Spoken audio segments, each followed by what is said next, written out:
आणि आता आपल्या चर्चेकडे वळूया। उद्धव ठाकरेंची शिवसेना आणि राज ठाकरेंची मनसेना ही एकत्र येण्याच्या चर्चांना गेल्या अनेक आठवड्यांपासून जोरदार फोडणी मिळते, पण अजूनही काही ते चर्चेत असलेलं पहिलं पाऊल कुणी पुढे घेतल्याचं दिसत नाहीये। दोन्ही बाजूकडनं एका गोष्टीवरती एकमत नक्की आहे आणि ती गोष्ट म्हणजे युती माध्यमात प्रतिक्रिया देऊन होणार नाही, त्यासाठी चर्चा झाली पाहिजे। मग अडलंय कुठे? चर्चा करण्यासाठी कुणीतरी पाऊल पुढे घेतलं पाहिजे, कुणीतरी पुढे आलं पाहिजे। खासगीत तर खासगीत, पण एकत्र यायची इच्छा असेल तर चर्चा झाली पाहिजे। नेमकं हेच होताना दिसत नाही आणि त्यामुळे सध्या चित्र असं दिसतंय की दोन्ही ठाकरेंचे हात पुढे आहेत, पण टाळी काही केल्या वाजत नाहीये। कारण टाळी द्यायची कुणी हाच कळीचा मुद्दा सुटत नाहीये। असं का होतंय? दोन्ही ठाकरे एकत्र येण्याची शक्यता आहे का? माध्यमांसमोर उघड चर्चा होत असतील तर इच्छेचा अंकुर नक्की फुटलाय, मग त्याला पाणी घालण्यात, त्याची मशागत करण्यात कोण कमी पडतंय? कार्यकर्त्यांच्या मनात दोन्ही भावांनी एकत्र यावं असं आहे का? मुळात हात पुढे केला असेल तर टाळी वाजत का नाहीये? कारणं काय आहेत त्याची? याच सगळ्याचा उहापोह आपल्याला आज करायचा आहे। महाराष्ट्र हितासाठी कुठचाही पक्ष असो, कुठचाही नेता असो, आमच्या सोबत यायला तयार आहे। आम्ही महाराष्ट्र हितासाठी एकत्र येऊन लढू। दोन भावांनी बोललं पाहिजे। आम्ही खाली बोलून काही फरक पडणार नाही।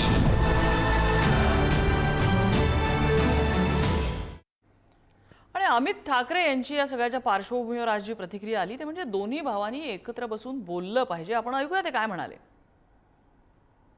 माझी भूमिका एवढंच आहे, तुम्ही जे दोन भाऊ बोलताय, मला वाटतं त्या दोन भावांनी बोललं पाहिजे। आम्ही खाली बोलून काही फरक पडणार नाही।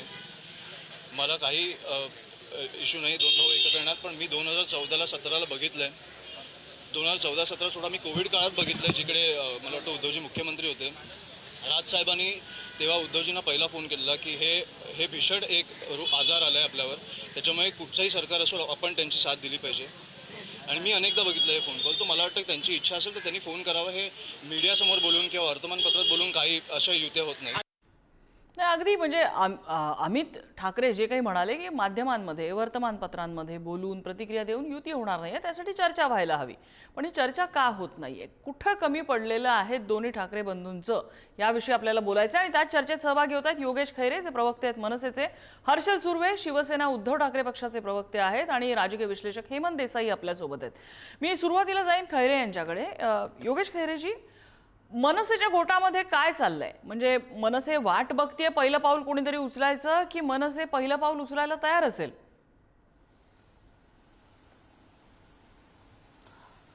आता या संदर्भात मी थोडं सविस्तर बोलतो की ही सुरुवात कधी झाली। मुळात ही सुरुवात आम्हीच केली होती 2014 आणि 2017 साली। त्यानंतर ज्यावेळी सन्माननीय राजसाहेब ठाकरेंनी महेश मांजरेकर यांना मुलाखत दिली आणि त्या मुलाखतीमध्ये त्यांनी या संबंधीच्या गोष्टी ते बोलले। अर्थात ते बोलत असताना त्यांचा संदर्भ वेगळा होता की महाराष्ट्रासाठी, मराठीसाठी, मराठी भाषेसाठी, मराठी अस्मितेसाठी महाराष्ट्रातील सगळ्यांनी एक आलं पाहिजे। इव्हन ते पुढे जाऊन असं पण म्हणाले की सगळ्या पक्षातील मराठी लोकांनी एक नवीन पक्ष स्थापन केला पाहिजे। पण त्याचा अर्थ वेगळा घेतला गेला, पण ठीक आहे, घेतला गेला तो युतीच्या संदर्भात घेतला गेला, तो घेतला गेला असेल तरी ठीक आहे।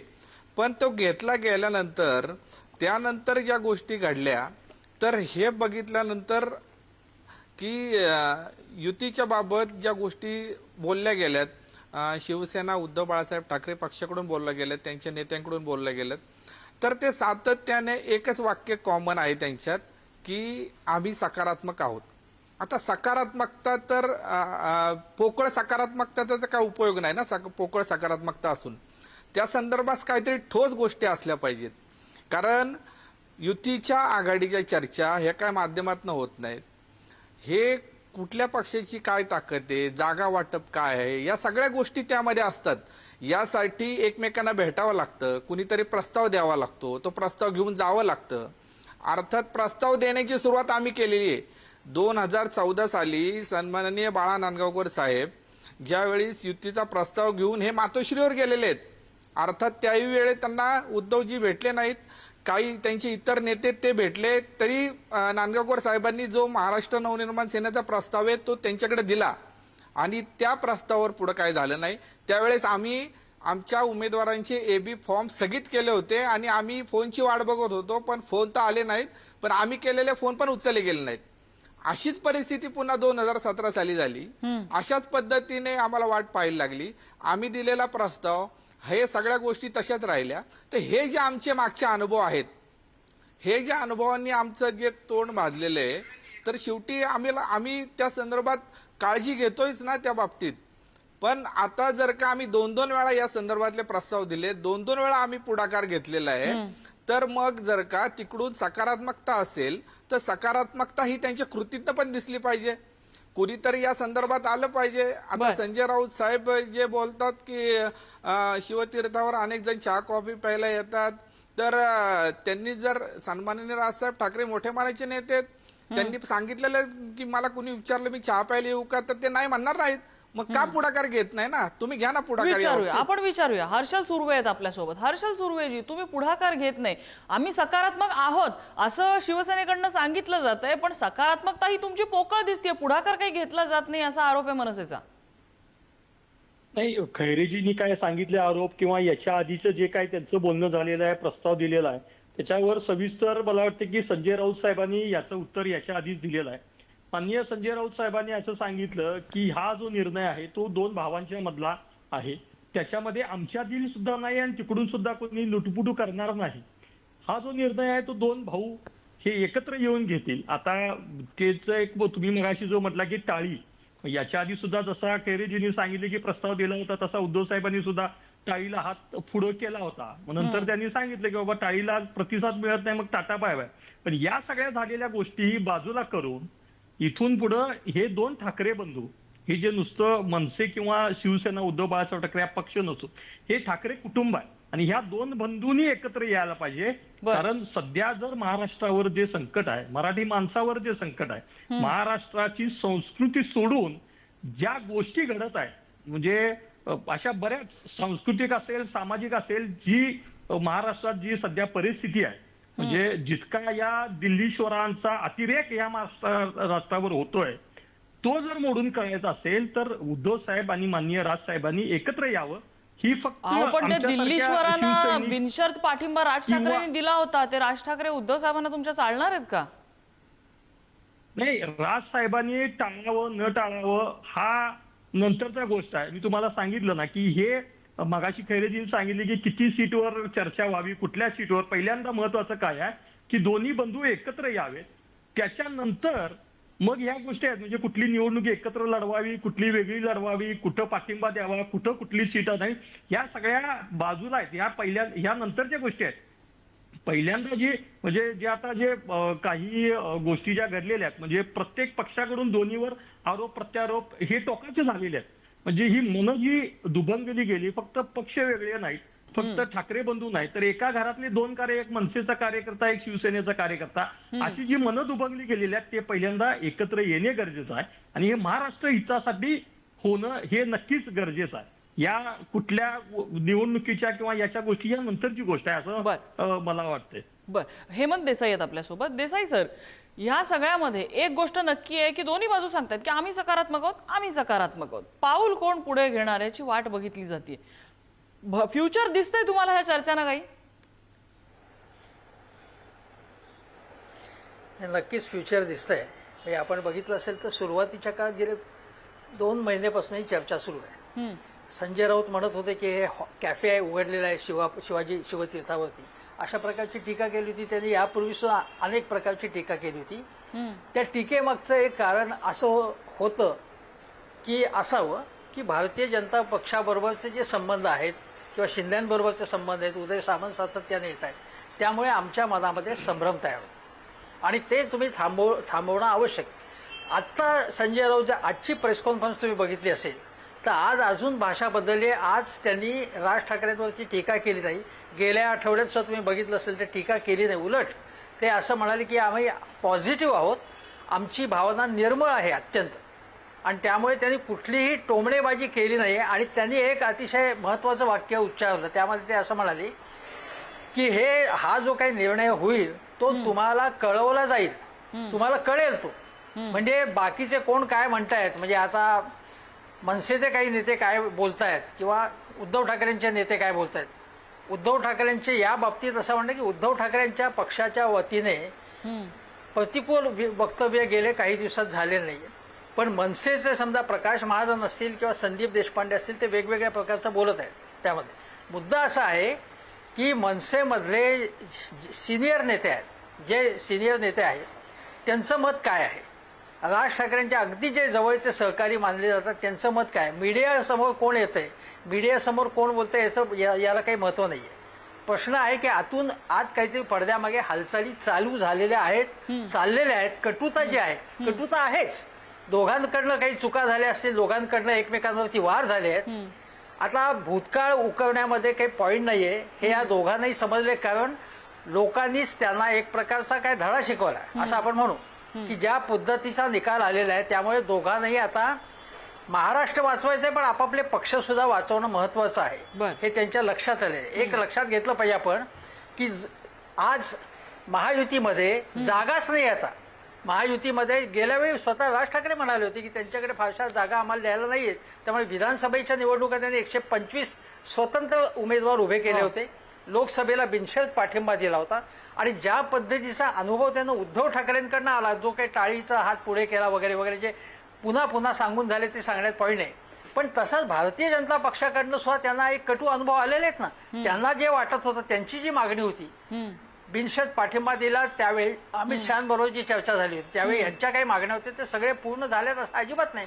भारतीय जनता पक्षाकडनं सुद्धा त्यांना वेगवेगळे अनुभव आलेले आहेत. त्यामुळे याच्याकडून शिकून जर त्या दोघांनी एकत्र आलं नाही तर अस्तित्वाचा प्रश्न येणार आहे दोघांच्या पुढे. कारण आज थोडीफार ते उद्धव ठाकरेंचे इथे केरळ मुंबईत आहे, त्यांच्या 20 जागा आहेत, पण मनसेला सुद्धा काही वर्षापूर्वी अभूतपूर्व यश मिळवलेलं आहे. केवळ 13 विधानसभेतल्या नाशिकमध्ये पहिल्यांदा 12 जागा, मग 40 जागा, पिंपरी चिंचवडला जागा होत्या त्यांच्या, पुण्यामध्ये चांगल्या जागा होत्या त्यांच्या.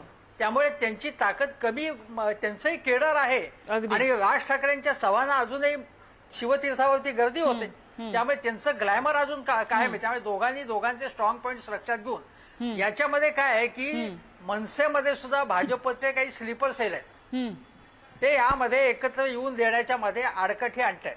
हे मी तुम्हाला स्पष्टपणे सांगतो. या स्लीपर सेल पासून, आणि शिवसेनेत आहे अशी माझी माहिती नाही, पण समजा असले तर दोघांनाही याच्यापासून सावध राहायला लागले. कारण दोघं एकत्र येणं हे अजिबात, विशेषतः शिंदेना आवडणार नाही, भाजपलाही आवडणार. हा फार गंभीर मुद्दा तुम्ही सांगितलाय आणि त्यामध्ये म्हटलं की हे येऊया आपण पुन्हा एकदा याच्यावरती येऊया. पण मला हर्षल एकत्र आले.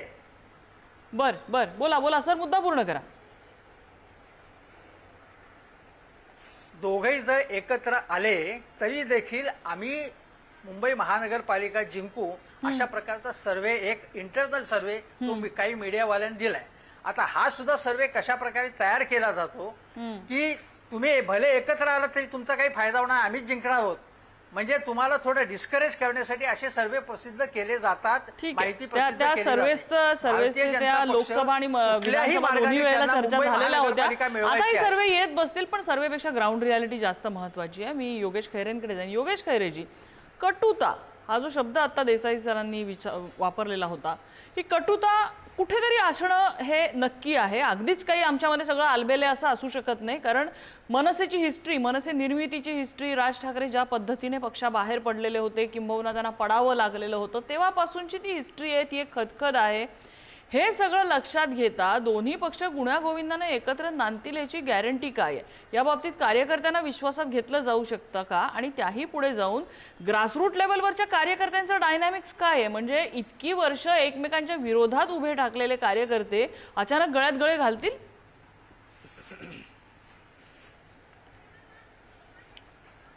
नाही, एक गोष्ट इथं लक्षात घेतली पाहिजे की पहिली गोष्ट म्हणजे जसे उद्धव साहेब आणि राजसाहेब हे दोघं भाऊ आहेत, तसेच ते 2 स्वतंत्र पक्षांचे प्रमुख सुद्धा आहेत.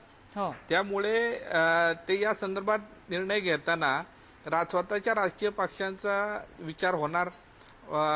मराठी अस्मिता, मराठी भाषा हे तर मुद्दे 100% तो विषय खूप महत्वाचाच आहे. पण हे होत असताना जर का तुम्ही म्हटलात त्याप्रमाणे काही कटुता आहे का, तर एक लक्षात घेतलं पाहिजे की टीका झाल्यात का, तो 100% झाल्यात. टोकाच्या टीका झाल्यात, 100% झाल्यात. त्यामुळे काही प्रमाणात कटुता असणं साहजिक आहे.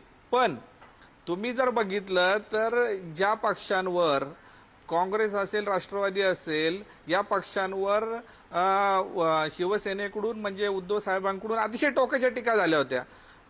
पवार साहेबांकडून काँग्रेसकडून शिवसेनेवर टोकाच्या टीका झाल्या होत्या. तरी सुद्धा त्या टीका काही त्यांच्या एकत्र येण्यात अडसर ठरलेल्या नव्हत्या. त्यामुळं हे राजकीय पक्ष आहेत, ते कटुता असणं ठीक आहे, पण हा कुठं अडसर असेल असं मला वाटत नाही. दुसरी गोष्ट अशी की शिवसेनेमध्ये उद्धव साहेब त्यांचे सगळे निर्णय घेतात. मनसेमध्ये, आमच्या पक्षामध्ये सन्माननीय राजसाहेब ठाकरे या संदर्भातले, आमच्या पक्षाच्या संदर्भातले सगळे निर्णय घेतात. तर हे दोघं या पक्षांचे प्रमुख आहेत, ते त्यांच्या पक्षांचे निर्णय घेतात. आणि एक सगळ्यात महत्वाची गोष्ट म्हणजे आमच्या पक्षाचं मी सांगू शकतो की आमच्या पक्षामध्ये आमचे जे महाराष्ट्र सैनिक आहेत त्यांचा सन्माननीय राजसाहेब ठाकरे यांच्या नेतृत्वावर पूर्णपणे विश्वास आहे. आणि ते जे निर्णय घेतील तो राजकीय पक्षाच्या, आपल्या पक्षाच्या भल्यासाठी असेल याची पूर्ण खात्री आहे. त्यामुळं जो निर्णय घेतील त्याला पक्षातून काही त्याला 100% त्याला पाठिंबा असेल. आता हेमंतजी जे म्हटले की आमच्या पक्षामध्ये काही बीजेपीचे स्लीपर सेल वगैरे असला प्रकार, स्लीपर सेल वगैरे हा पक्ष जो ज्या पद्धतीचा आहे, इव्हन शिवसेना सुद्धा हे आदेशावर चालणारे पक्ष आहेत. इथं स्लीपर सेलला वगैरे अजिबात व्हॅल्यू नसते आणि स्लीपर सेल तयारही होऊ शकत नाही, अशा प्रकारची कार्यपद्धती असणारे पक्ष आहेत. बर, हर्षलजी, आदेशावर चालणारे पक्ष, पक्षातल्या लोकशाहीला काही जागा आहे की नाही? कार्यकर्त्यांना उद्या वाटलं की नकोत आम्हाला राज ठाकरे, नकोत मनसेचे कार्यकर्ते, जागा असेल का तुमच्या विचाराला? नाही, खैरेजींनी जे सांगितलेलं जे अत्यंत बरोबर आहे. कारण हा आदेश जो आहे तो आदराचा आदेश असतो, तो हुकुमशाहीचा आदेश कधीच नसतो. कारण हे माननीय बाळासाहेबजी यांच्यापासूनही सुरू झालेला आहे की मातोश्रीतून जो आदेश येतो तो आदेश हा सर्वस्वी मानला जातो आणि त्याच्यावरच सर्व शिवसैनिक काम करतात, तुटून पडतात. ही आजपर्यंत शिवसेनेची कामाची पद्धत आहे. आणि माननीय उद्धव साहेबांचं नेतृत्व म्हणजे ज्यावेळी उद्धव साहेब शिवसेनेचे कार्याध्यक्ष झाले तिथून पर्यंत आजपर्यंत जर बघितलं तर उद्धव साहेबांनी त्यावेळी त्यांच्या नेतृत्वावर प्रश्नचिन्ह काही उभा केलं होतं. तर त्याला उद्धव साहेबांनी ठामपणे म्हणजे महानगरपालिका मुंबईची जिंकून घेतली. महाराष्ट्र म्हणजे उद्धव साहेब मुख्यमंत्री झाले, इथपर्यंत त्यांची कारकीर्द आहे. त्यामध्ये साधारण 19 खासदार हे उद्धव साहेबांच्या नेतृत्वाखाली निवडून आणले. आणि त्यात म्हणजे आजच एक सर्वे आला की त्यामध्ये बहुतांशी हे मराठी खासदार निवडून आणण्याचं काम हे उद्धव साहेबांनी केलं. सत्ता राखण्याचं काम आणि सर्वसामान्य शिवसैनिकाला सत्ता मिळवून देण्याचं काम हे उद्धव साहेबांच्या नेतृत्वाने केलेलं आहे. त्यामुळं आमच्यासारख्या सामान्य निष्ठावंत शिवसैनिकांचा उद्धव साहेबांच्या नेतृत्वावर विश्वास आहे. आणि उद्धव साहेब नक्कीच जे काही निर्णय घेतील तो पक्षाचा हिताचा असेल. कारण आज बघितलं तर हे ज्या पद्धतीनं गद्दार सर्व निघून गेले, उद्धव साहेबांच्या स्वभावाचा किंवा त्यांच्या त्या स्वभावाचा जो गैरफायदा त्यांनी घेतला यावर नक्कीच उद्धव साहेब चांगल्या पद्धतीने विचार करतील. कारण आता भाजप बघितलं तर ते काय कुठलाच आज आता जरी त्या शिंदेना जवळ घेतलं असलं तरी भविष्यात वाटत नाही की ते सुद्धा त्यांच्यावर सुद्धा ती कधीतरी ही कुऱ्हाड ही येणारच आहे. त्यामुळे भाजप हा सर्वांना गिळंकृत करणारा पक्ष आहे. त्यामुळं या सगळ्या गोष्टीचा विचार करून ठाकरे बंधू जर का एकत्र आलीत तर ते खरोखरच मनसैनिक असतील किंवा शिवसैनिक असतील किंवा महाराष्ट्रातला सामान्य मराठी माणूस असेल की जो आजपर्यंत या ठाकरेंच्या कुटुंबाशी प्रामाणिक आहे, ठाकरेंच्या कुटुंबाच्या पाठीशी राहिलेला आहे, तो नक्कीच यामुळे आनंदित होईल. बर. देसाई सर, ह्या सगळ्यामध्ये आता कार्यकर्ते आहेत, त्यांचं प्रेम आहे आपापल्या नेत्यावरती, त्याच्यामुळे ते त्यांच्या पद्धतीने बोलणार. पण अगदी काही दिवसांपूर्वी नारायण राणे बोलले होते, त्यांच्या बातमीतला उपहास आपण वेगळा सोडून देऊया. 20 यांचे 20 त्यांचे 0, 20+0 करा बेरीज, असं त्यांचं वक्तव्य होतं. सारख्याजम सोडून द्या, पण याच्यामधलं गणित आहे ते आपण डिनाय नाही ना करू शकत. 20 आणि 0 ही फॅक्ट आहे. त्याचं काय होणार? जर हे दोन नेते एकत्र आले तर बेरजेचं राजकारण होईल की गुणाकाराचं होईल? नाही, बेरजेचं राजकारण होईल असं मला वाटतं ठामपणे. मी स्पष्टपणे सांगतो, म्हणजे काहीतरी ढोबळ किंवा असं हेही चांगलं तेही चांगलं असं नाही सांगत. एक लक्षात घ्या, तुम्ही मुंबई महानगरपालिकेचा केवळ विचार केला तर मुंबईमध्ये 38 ते 39% मराठी माणसं आहेत मुंबईत. शिवाय मुसलमान जे आहेत ते 18-19% इतके आहेत. या दोन्ही जर आपण वोट बँक्स बघितल्या तर तुम्हाला माहिती आहे की मला दोन्ही प्लस होऊ शकतं. आता तुम्ही म्हणाल की भोंगा वगैरेच्या धोरणांमुळे या मनसे जर बरोबर आली तर शिवसेनेची मतं त्याच्यामध्ये जातील का? शिवसेनेची मतं म्हणजे शिवसेनेला मुस्लिम मतं गमवावी लागतील का? तर तसं होण्याची शक्यता नाही आहे. जास्तीत जास्त प्रमाणामध्ये अगदी मुस्लिमांमध्ये सुद्धा मोठ्या प्रमाणावर अशी भावना आहे ती भारतीय जनता पक्षाच्या विरोधात आहे आणि जे पक्ष त्याच्या विरोधात येतील त्यांच्याबरोबर आपण जाऊ अशा प्रकारची भावना आहे.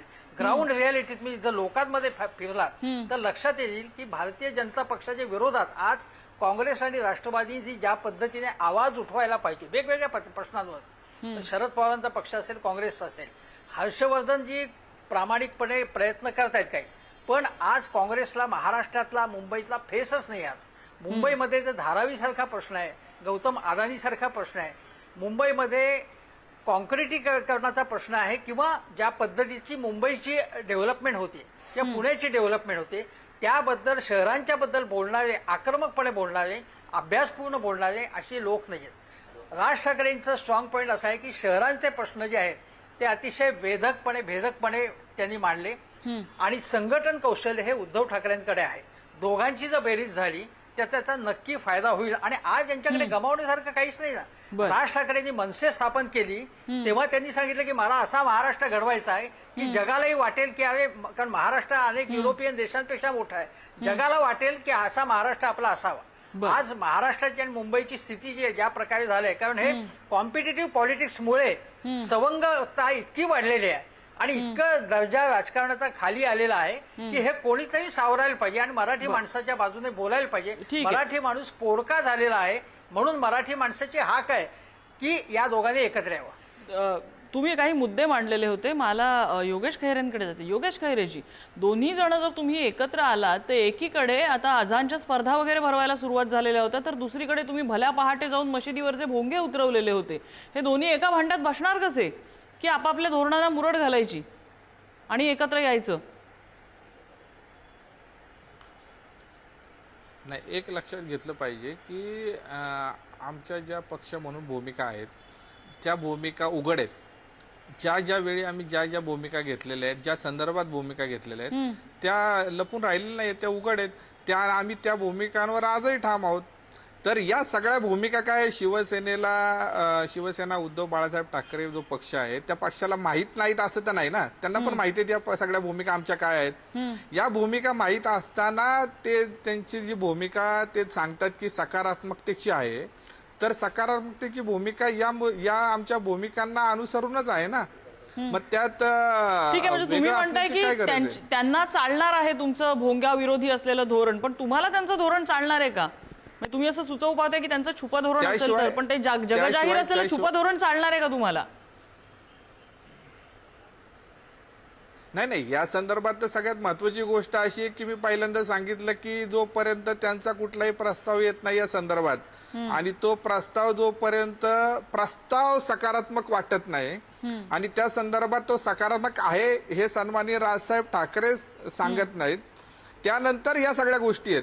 प्रस्तावावर बात अडलेली आहे. प्रस्ताव तुम्ही का पाठवत नाही? एकत्र यावी अशी जर इच्छा असेल तर प्रस्ताव तुम्ही का पाठवत नाही? आम्ही 2 वेळा योगेश खैरेजी, आम्ही 2014 साली 2017 साली आमचे नेते स्वतः प्रस्ताव घेऊन मातोश्रीवर गेलेले आहेत. त्यावेळी त्या प्रस्तावांचं काय झालं हे सगळ्या महाराष्ट्राला माहित आहे. मग जर का आम्ही 2 वेळा प्रस्ताव देऊन जर का आम्ही अडचणीत आलेलो असू तर आम्ही पुन्हा प्रस्ताव द्यायचा. मग आमचं पण असं म्हणणं आहे की आम्ही 2 वेळा प्रस्ताव देऊन झालेला आहे ऑलरेडी. मग यावेळी जर तिकडून प्रस्ताव आला तर त्यात हरकत असण्याची काय गरज आहे? ठीक आहे. हर्षदजी, प्रस्तावावरनं अडलेलं आहे. 2दा त्यांनी प्रस्ताव दिले होते, तुमच्याकडनं काही फारसा रिस्पॉन्स आला नाही. प्रस्ताव तुम्ही आता देणार का याची वाट बघतायत, ते थांबून राहिलेले नाहीये पण वाट बघतायत. मगाशी हेमंत देसाई सरांनी जे सांगितलं की संजय राऊत साहेबांची जी सकारात्मक स्टेटमेंट त्यांनी त्याबद्दल बोलले, तर त्या ज्या गोष्टी आहेत ना त्या म्हणजे माझ्यासारख्या ज्या सामान्य शिवसैनिक आहेत त्यांच्यापर्यंत नाही येऊ शकत. म्हणजे मी त्या गोष्टीवर बोलू शकत नाही, कारण पण देतील. आणि संजय राऊत साहेब ज्या पद्धतीने बोलले, मगाशी खैरेजीने सांगितले की कटुता, आणि संजय राऊत साहेब ज्यावेळी प्रस्ताव घेऊन पहिल्यांदा राजसाहेब ज्यावेळी बाहेर पडले त्यावेळी गेले होते, त्यावेळी संजय राऊत साहेबांची सुद्धा गाडी फोडली होती. म्हणजे बऱ्याच या गोष्टीला आता बरेच वर्ष निघून गेलेले आहेत. पण तेच संजय राऊत साहेब आज सकारात्मक याच्याबद्दल बोलतायत. त्यामुळे नक्कीच कुठेतरी या गोष्टीचा विचार होत असणार आहे. आणि ते काय मगाशी हिम्मत देसाई सरांनी सांगितलंच की टीव्हीवर येऊन बोलणं किंवा आम्ही आता जी प्रतिक्रिया देतोय आणि अंतर्गत काही गोष्टींची सोडवणूक करून घेणं, काही प्रस्ताव एकमेकांसमोर मांडणं, त्याच्यावर चर्चा करणं, हे काम हे पक्षाचे वरिष्ठ नेते, ज्येष्ठ नेते हे करत असतात. त्यामुळं माझ्यासारख्या सामान्य शिवसैनिकांनी त्याच्यावर बोलणं मला उचित वाटत नाही. पण एक नक्की आहे की याच्याबद्दल 100% दोन्ही बाजूनं सकारात्मक निर्णय, म्हणजे जी महाराष्ट्रातल्या सर्वसामान्य जनतेची इच्छा आहे त्याच्यावर नक्कीच दोन्ही पक्षाचे नेते किंवा हे दोघं बंधू आहेत हे नक्कीच ही चर्चा. ठीक आहे, आता तुम्ही म्हणताय दोन्ही बाजू सकारात्मक आहे, तसं सकारात्मक चित्र माध्यमांच्या समोर व्यक्त होऊन आम्ही इंचाने पुढे सरकतोय असं चित्र जरी समोर केलं असलं तरी सुद्धा ती प्रत्यक्षात टाळी कधी वाजते, प्रत्यक्षात दोन्ही बाजूचे हात हातात कधी येतात हे बघावं लागेल. आय एम सॉरी, माझ्याकडे वेळ कमी आहे सर, त्याच्यामुळे तुमच्याकडे येता येणार नाही मला. पण एक नक्की की आता आगामी काळात निवडणुकांच्या पार्श्वभूमीवर प्रतीक्षा असेल की कशा पद्धतीनं हे दोन भाऊ एकत्र येतात, किंबहुना येतात की नाही, की पुन्हा एकदा ही चर्चा फक्त हवेतले इमले आहेत, येणारा काळ ठरवेल. या चर्चेसाठी आपल्याला सगळ्या मान्यवरांनी वेळ दिला, सगळ्यांचे आभार. आजचा धुळा इथेच थांबलाय.